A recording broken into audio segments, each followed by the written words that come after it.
Welcome back to another new video in SD bio life with life science. দেখো 2015 সালের পর আবার একবার কিন্তু রিনিট হতে যাচ্ছে। তার মানে এই নয় 2016 থেকে 2025 পর্যন্ত কোনো স্ক্যাম হয়নি, কোনো করাপশান হয়নি। প্রতি বছর কিছু না কিছু স্ক্যাম হয়েছে, বিভিন্ন ভিডিওতে আমি দিয়েছি। এখন যারা এমবিবিএস পড়ছে তারা জানে, কিন্তু এনটিএ এবং কেন্দ্রীয় সরকার, কেন্দ্রীয় নেতৃত্ব কোনো গুরুত্ব দেয়নি, যার ফলে এই করাপশান বেড়েই চলেছে প্রতি বছর। তাই আমরা গরিব এবং আমরা এমন একটা দেশে বাস করি যার ফলে আমাদের ফাঁড়ার উপর খাঁড়ার ঘা এসে পড়ছে এবং এই অপরাধগুলোকে আমাদের মেনে নিতে হচ্ছে। এখন ইমোশান দেখিয়ে লাভ নেই, ইমোশান করে লাভ নেই।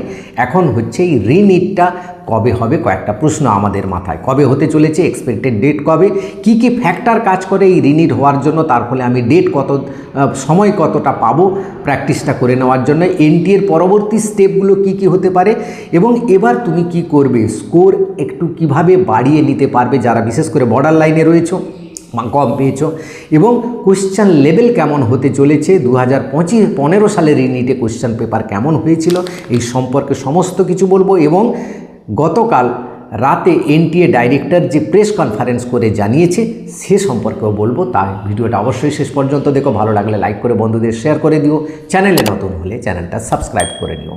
দেখো এই যে করাপশান হয়েছে, এখানে ফিজিক্সওয়ালার যে ডাইরেক্টর অলোক পান্ডে স্যার, তিনি কি বলেছেন জানো না, এই সিস্টেমের মধ্যেই গলদ আছে এবং সেই সিস্টেমে যারা গলদ হয়েছে ধরে তাদের ফাঁসি দেওয়া উচিত।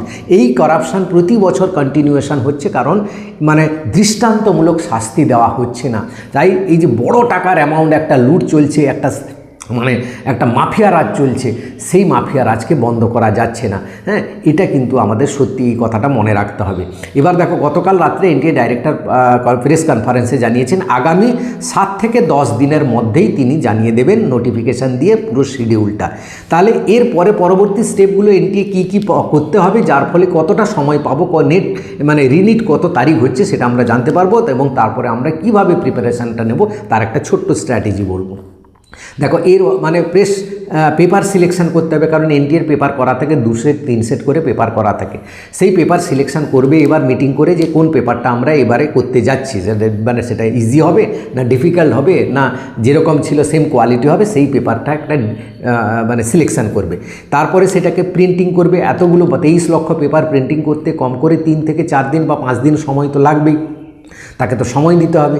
এবং তারপরে সেই পেপারকে ডিস্ট্রিবিউশন করতে হবে। ডিস্ট্রিবিউশন মানে কি, মানে একদম কাশ্মীর থেকে কন্যাকুমারী বা অরুণাচল থেকে একদম রাজস্থান, এই সমস্ত জায়গায় কিন্তু ডিস্ট্রিবিউশন করতে সেখানেও কিন্তু 5 থেকে 6 দিন সময় লাগবেই, কারণ বিভিন্ন প্লেন ট্রেন ইত্যাদিতে করতে হবে। তারপরে অ্যাডমিট কার্ড রিলিজ করবে এবং তারপর সেন্টার ঘোষণা করবে, সেন্টার সিলেকশান করতে হবে। হয়তো সেন্টার চেঞ্জও হতে পারে বা চেঞ্জ নাও হতে পারে, চেঞ্জ হওয়ার সম্ভাবনা খুব বেশি। তবে চেঞ্জ হলে তোমাকে যে দূরে পাঠিয়ে দেওয়া হবে তা কিন্তু নয়, তারই পার্শ্ববর্তী কোনো একটা স্কুল বা কলেজে তোমার পরীক্ষা হবে, অর্থাৎ কাছাকাছি জায়গায়, যে যার কাছাকাছি জায়গায় পাবে, যেরকম পেয়েছিলে সেই রকমই থাকবে, কিন্তু সেন্টারটা চেঞ্জ হতে পারে। কারণ সেন্টার চেঞ্জ না হলে কেউ হয়তো সেই সেন্টারের সঙ্গে আগে গেছিলো যখন, এবার একটা ফিটিং করে নিতে পারে, তো সেখানে আবার সে বই দেখে লিখে নিতে পারে বা কোনো হেল্প পেয়ে যেতে পারে। তাই সেন্টার চেঞ্জ হওয়ার সম্ভাবনা রয়েছে।